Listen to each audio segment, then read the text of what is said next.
Hi everyone, welcome to Vidya Setu channel. तो आज मैं आपको बताने जा रही हूँ कि डी आपका केवीएस, एनवीएस, ईएमआरएस तीनों एग्ज़ाम आपके साथ में आ रहे हैं। कहीं ना कहीं आपके मार्च 22 से ईएमएस का एग्ज़ाम स्टार्ट हो रहा है और डी आपका केवीएस का भी एग्ज़ाम उसी मंथ के एंड में 26, 27, 28 इसमें आपका एग्ज़ाम है, राइट। तो मैं आपको कुछ 5 टिप्स या बोलो मिस्टेक या जो आपको करना चाहिए, मैं सब मिक्स करके एक साथ बताऊंगी।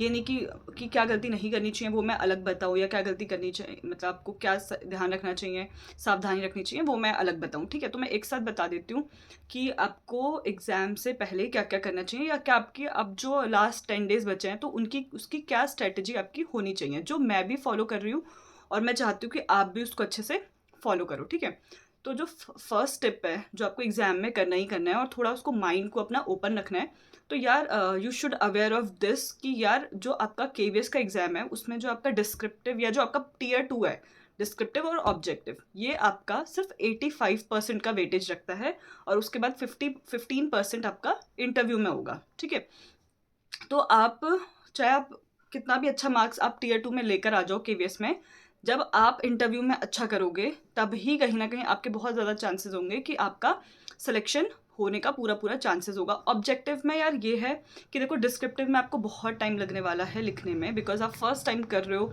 और पता नहीं आपका कितना प्रिपरेशन होगा कितना नहीं होगा, और प्रिपरेशन होगा भी राइटिंग का तो आपको जो वहाँ पे क्वेश्चंस होंगे वो आपको कितने आते होंगे, बिकॉज अगर अगर आपको नहीं क्वेश्चन आते तो कुछ टाइम तो आपको सोचने में ही लग जाएंगे आंसर कि मैं किस तरीके से लिखूँ, क्या लिखूँ। मे बी आपको फॉर्मेट पता हो कि हाँ भाई मुझे इंट्रोडक्शन लिखना है, फिर मुझे मेन बॉडी लिखनी है एंड देन मुझे उसका कंक्लूजन लिखना है, या हिंदी में आप बोलो निष्कर्ष, आपका मुख्य जो बिंदु जो होते हैं वो पॉइंट, और देन आपका निष्कर्ष आप कैसे लिखोगे। ठीक है, लेकिन आपको कहीं ना कहीं एमसीक्यू जो आपका होगा, ऑब्जेक्टिव होगा आपका केवीएस में 40 मार्क्स का, 60 मार्क्स का सॉरी, तो उसमें आपको ये चीज़ ध्यान रखनी पड़ेगी कि भाई आपके 60 क्वेश्चन हैं कुछ सब्जेक्ट को छोड़ के, जैसे मैथ्स को छोड़ के, बिकॉज वहाँ पे लेंदी होने वाला है, चाहे वो एमसीक्यू चाहे वो कुछ भी हो, सॉल्व तो आपको करना पड़ेगा।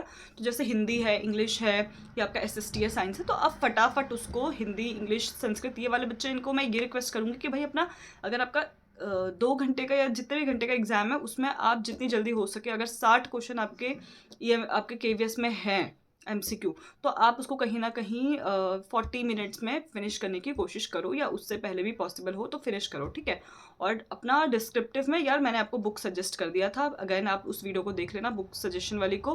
हिंदी वाले बच्चों को भी मैंने आपको कैसे डिस्क्रिप्टिव बुक मैंने आपको सजेस्ट करी थी, ये नहीं कि सिर्फ ऑब्जेक्टिव के लिए मैंने आपको बुक सजेस्ट किया था, डिस्क्रिप्टिव के लिए आपको कहाँ से पढ़ना चाहिए, कैसे पढ़ना चाहिए, कैसे राइटिंग प्रैक्टिस होनी चाहिए, वो मैंने आपको सब सजेस्ट किया था। ठीक है, तो अपना डिस्क्रिप्टिव में यार टाइम मैनेजमेंट रखना, ये नहीं कि हाँ भाई एक आंसर ऐसा आ गया जो आपको बहुत अच्छे से आता है और आपने उसमें ही टाइम वेस्ट कर दिया, जबकि आपको जो आंसर आता है ना वो आप फटाफट फिनिश कर देना। हैंड राइटिंग का पूरा पूरा ध्यान रखना, हैंड राइटिंग का बिल्कुल ऐसे उसको फॉर ग्रांटेड या लाइटली मत लेना कि अरे फटाफट लिख देते हैं हो जाएगा, नहीं। आप एक टीचर बनने जा रहे हो, अगर आपकी राइटिंग बच्चों को समझ नहीं आएगी तो कैसे चलेगा, राइट। तो आपकी राइटिंग यहाँ पे जज करी जाएगी। ठीक है, और केवीएस में आपका 85 का मैं अगर अगेन बता देती हूँ टीयर 2 है, और 15% आपका वेटेज जो है वो इंटरव्यू का है, तो आपका दोनों का मार्क्स मिला के आपका टोटल जो आपका परसेंट आपका सिलेक्शन वो डिसाइड करेगा। तो कोशिश करना कि भाई इंटरव्यू के लिए तो चलो जब आपका ये एग्जाम हो जाएगा तब आप इंटरव्यू के लिए प्रिपरेशन कर सकते हो। ठीक है, लेकिन अभी कोशिश करना कि आपका जो टीयर 2 है उसमें आप बेस्ट से बेस्ट दो, और अगर आप 100 मार्क्स, आपका जितने मार्क्स का भी 100 मार्क्स का पेपर है, अपना कोशिश करना कि यार 60 अबव, मतलब अपना एमसीक्यू में ना, मतलब मैं बोल रही हूँ कि अपना बेस्ट लगा देना, जी जान लगा देना। ठीक है, 60 का है तो कम से कम 50+ आपका होना चाहिए, ताकि आपके डिस्क्रिप्टिव में मार्क्स कट भी जाए तो वो कहीं ना कहीं आपका मैनेज हो जाए। ठीक है, क्योंकि हर कोई ऑब्जेक्टिव भी अच्छा नहीं कर पाता। ठीक है, तो आपका ऑब्जेक्टिव इतना स्ट्रांग होना चाहिए कि अगर आप डिस्क्रिप्टिव फर्स्ट टाइम दे रहे हो तो वो सभी फर्स्ट टाइम दे रहे हैं। ठीक है, अगर मैं बात करूँ भाई, दूसरा चीज़ यही था टाइम मैनेजमेंट। टाइम मैनेजमेंट आपको बहुत ध्यान से देखना पड़ेगा। आपको मॉक टेस्ट यार ऑब्जेक्टिव के लिए जितना ज़्यादा हो सके मॉक टेस्ट दो, बार बार मॉक टेस्ट दो, बार बार मॉक टेस्ट दो। ठीक है, और गलतियों से बचो। डिस्क्रिप्टिव में कहीं पर स्पेलिंग मिस्टेक, अगर आप अपने ही सब्जेक्ट में स्पेलिंग मिस्टेक कर रहे हो तो फिर आप बच्चे को क्या सिखाओगे, राइट। तो स्पेलिंग मिस्टेक से बचो। अपने जो भी डॉक्यूमेंटेशन है जो पूछते हैं मैम, एससी है, ओबीसी है, उसका ईडब्ल्यूएस का जो सर्टिफिकेट है, उन चीज़ों को क्लियरिटी रखो उन सब चीज़ों से। ये नहीं कि आपका सिलेक्शन हो जा रहा है लेकिन आप वहाँ पर ही फंसे पड़े हुए हो, राइट। तो उस चीज़ को अपना सही करो।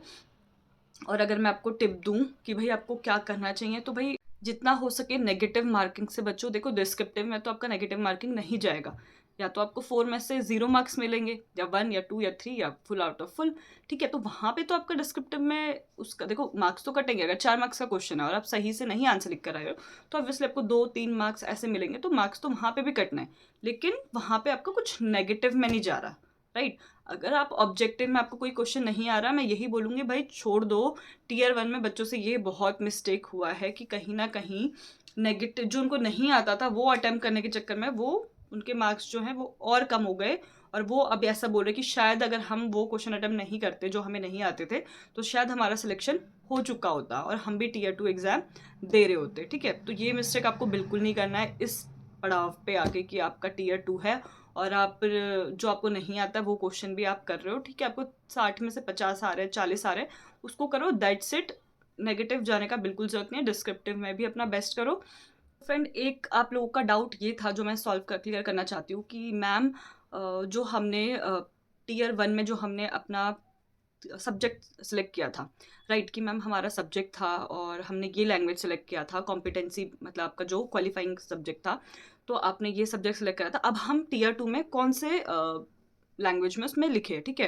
क्या हमने सोशल अगर हमने एसएसटी हिंदी में लिखा था तो क्या हमें हिंदी में ही लिखना पड़ेगा, या हमने हिंदी सेलेक्ट किया था तो क्या हमको एसएसटी भी हिंदी में, मान लो कि आपने अपना लैंग्वेज जो था वो हिंदी और इंग्लिश सेलेक्ट किया, ठीक है। तो इंग्लिश तो आपका कंपलसरी था लेकिन आपने हिंदी सेलेक्ट करा। अब आपका जो सोशल साइंस का है तो वो आपने इंग्लिश में पढ़ा है, मान लो आपने अपने स्कूल में इंग्लिश में पढ़ा है और आपको इंग्लिश में लिखना है, लेकिन वहाँ पर आपने हिंदी सेलेक्ट किया, राइट। तो ऐसा कुछ नहीं है फ्रेंड्स, आपका जो पेपर है वो आपका दो लैंग्वेज में होगा, हिंदी इंग्लिश, ठीक है। वो आपको डिसाइड करना है कि आप किस में कंफर्टेबल हो, आप इंग्लिश में कंफर्टेबल हो या आपने इंग्लिश में पढ़ा है बचपन से, आप इंग्लिश में लिखो। हिंदी में कंफर्टेबल हो हिंदी में लिखो।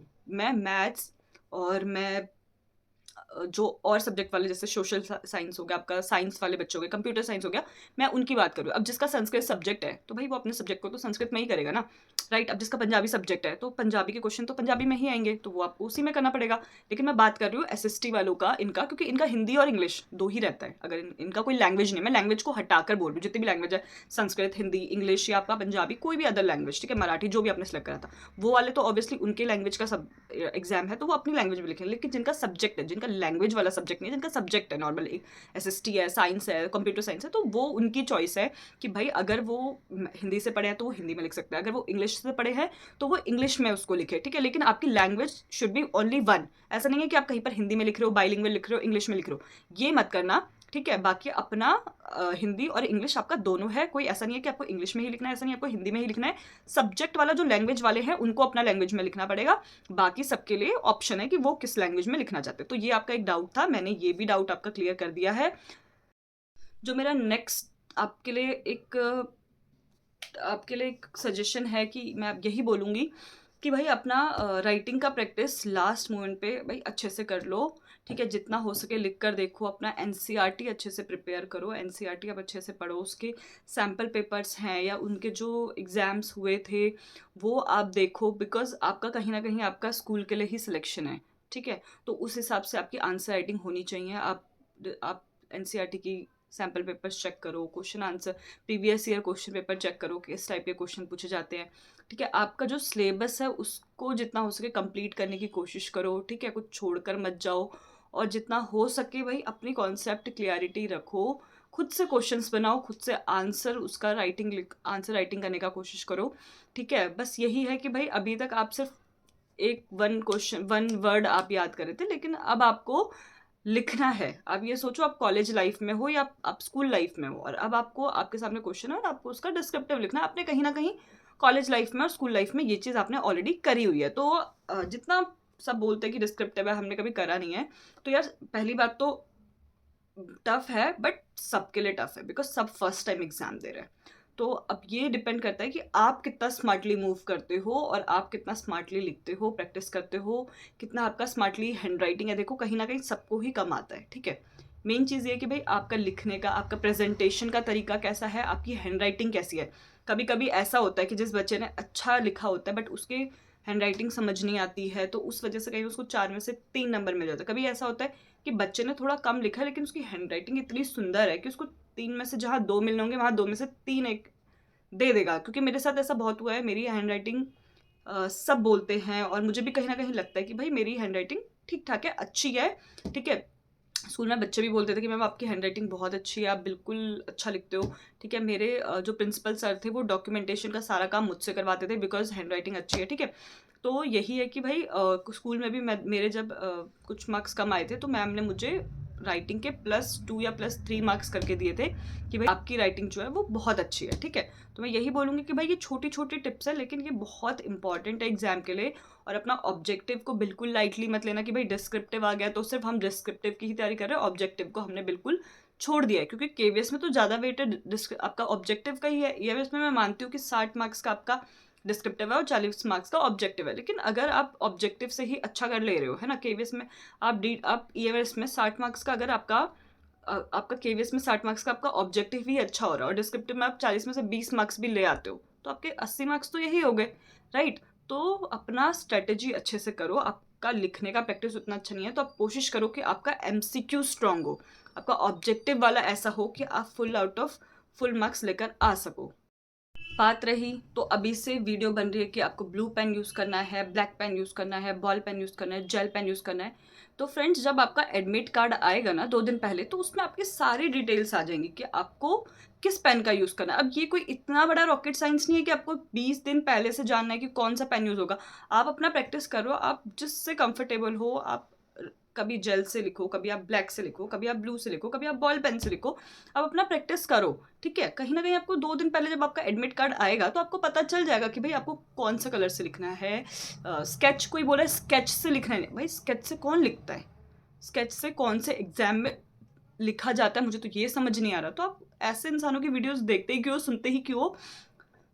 नॉर्मल है, अपना नॉर्मल पेन है आपका, एक दिन जेल से लिख लो, एक दिन बॉल पेन से लिख लो, अब वो चाहे कोई से भी कलर का हो। जेल पेन में ऐसा तो नहीं है ब्लैक में अलग राइटिंग आ जाती है, ब्लू में अलग। वो आपका लिखने का तरीका है, आप कैसे लिखते हो, ठीक है। आपकी हैंड राइटिंग पहले से अच्छी है या नहीं है, कैसी है। तो जेल आई नो किसी का जेल से अच्छा था, किसी का बॉल से अच्छा, तो वो आप दोनों में प्रैक्टिस कर लो। क्या हो गया, लिख तो आप रोज ही रहे हो ना डिस्क्रिप्टिव के लिए, तो कभी जेल से कर लो, कभी बॉल से कर लो। बट इस चीज़ में इतनी टेंशन लेना, क्योंकि भाई मैंने देखा कि हर कोई वीडियो बना रहा है जेल पेन से या बॉल पेन से। उनको कैसे पता भाई, उनको किसने बताया, उन्होंने केवीएस ने या ईएमएस ने उनको बताया कि आपको जेल से लिखना है या बॉल से लिखना है, कैसे लिखना है, ठीक है। तो अपना अच्छे से तैयारी करो, फालतू की चीज़ें मत सोचो। कोई भी आपका डाउट हो उसको डिस्क्रिप्शन में या कमेंट बॉक्स में ज़रूर डाल देना। कोई बुक से रिलेटेड हेल्प हो डिस्क्रिप्टिव के लिए, ऑब्जेक्टिव के लिए, वो क्वेश्चन आप मुझे बताना, मैं आपको लिंक शेयर कर दूंगी, ठीक है। और यही मेरी टिप्स है, यही मैं भी फॉलो कर रही हूँ, यही मैं आपको भी बताऊंगी, ठीक है। और आपका कुछ भी डाउट हो ना टीयर 2 से लेकर टीयर 2 को लेकर, केवीएस या ईएमएस जो भी है, तो वो आप मुझसे डेफिनेटली पूछ सकते हो। I am there for you. I know मेरी थोड़ी तबीयत ख़राब चल रही है, हॉस्पिटल के चक्कर लग रहे हैं, आज मुझे हॉस्पिटल जाना है, मेरे हॉस्पिटल के चक्कर लग रहे हैं, मेरी तबीयत ख़राब है, ठीक है। लेकिन मेरी टीम है, वैसे भी मैं आई थिंक आज 2-3 दिन बाद वीडियो बना रही हूँ, तो मेरी टीम है। आप कुछ भी कमेंट करोगे मेरी टीम ज़रूर आपको रिप्लाई देगी। मैं वीडियो नहीं बना पाई तो मेरी टीम को वीडियो बनाना पड़ रहा है, जिनको एक्सपीरियंस भी नहीं है वीडियो बनाने का, कि भाई हम डेली अपने सब्सक्राइबर्स के लिए या आप लोगों के लिए एक्टिव रहे, ठीक है। आप हमारी वीडियोस देख सको, आप तक इन्फॉर्मेशन पहुंच सके। तो friends that's it for the video. आपको कुछ भी डाउट हो, देखो मेरे पास जो डाउट्स आते हैं ना मैं उनको नोट करके उन पे वीडियो बना लेती हूँ, ठीक है। आप कुछ डाउट पूछोगे और डाउट जेन्युइन होगा, जब मेरे पास 3-4 डाउट इकट्ठे हो जाएंगे तो मैं उस पर भी वीडियो बना लूँगी। आप बस अपने डाउट कमेंट में लिखो, ठीक है। कुछ भी होता है कमेंट में लिख कर छोड़ दो, आई विल रीड या मेरी टीम रीड करेगी और वो डेफिनेटली आपके आंसर ज़रूर देगी, ठीक है। अगर आई होप आपको ये वीडियो पसंद आया हो तो लाइक कर देना, शेयर कर देना, सब्सक्राइब कर देना। Thank you so much. मिलते हैं ऐसे ही और इन्फॉर्मेटिव वीडियोज़ में। धन्यवाद।